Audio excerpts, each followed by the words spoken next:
Pogledom se razumemo. Mi se, draga moja, na neobičan način dobro razumemo. Kao dva ista, mučna, pretrpljena životna iskustva i snažna dva slična bola. Razumemo se kao dva mosta na istoj reci. Ti me voliš pomalo ljubomorno i čudno. A šta ja na to mogu sada reći? Ako se ne stidiš, hajde reci mi sada iskreno, reci mi tiho i polako, kao u nekoj šaljivoj priči ili u poučnoj i mudroj izreci.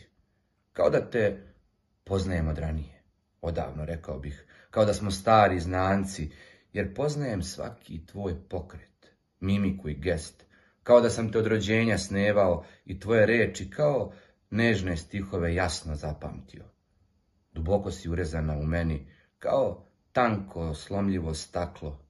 Nemoj da me razočaraš, jedina draga moja, da mi srce bude napeto i netrpeljivo. Raspoloženje je tvoja glavna boljka. Ono je tako promjenjivo od dana do dana. Ono je u stalnom strahu, nepovjerenju, sumnjičavo i jako kolebljivo. Neka neobjašnjiva slutnja stanuje u tebi, a ja samo želim da ti zaspim na krilu koje dugo tražim, a ti, kao da si me čekala negdje daleko i mnogo, mnogo dugo, u pogledima sa prelepim plavim očima, pomalo popreko. Mnogi me pitaju za tvoje ime i zašto se kriješ iza nadimaka. Pitaju me da li si lepa i šta te najviše krasi.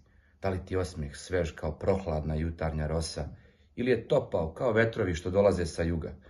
Pitaju me da li si mojih godina, da li si punačka ili vitka, kakve su ti boje tvoje duge kose, da li imaju mekoću i miris jutarnje rose.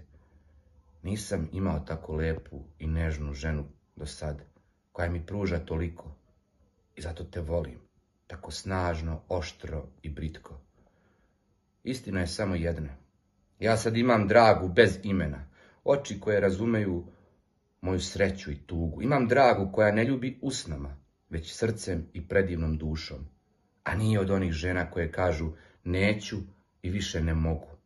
Ti vladaš mojim pokretima i mislima. Našao sam napokon ženu koja odiše strašću i požudom, ali koja ne izgovara tako lako reči volim te. Ona to svojim ćutanjem meni jasno kazuje, a meni je i to sasvim dovoljno. Smirena si, tiha ljubav i jedina, kao vetar, povetarac, ista si kao kraljica što na prestolu presedava. A ja sam sad na raskrsnici ljubavi kao nikada prije.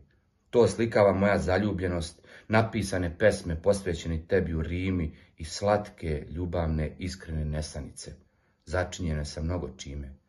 Ali u ovoj pesmi to glavna tema nije.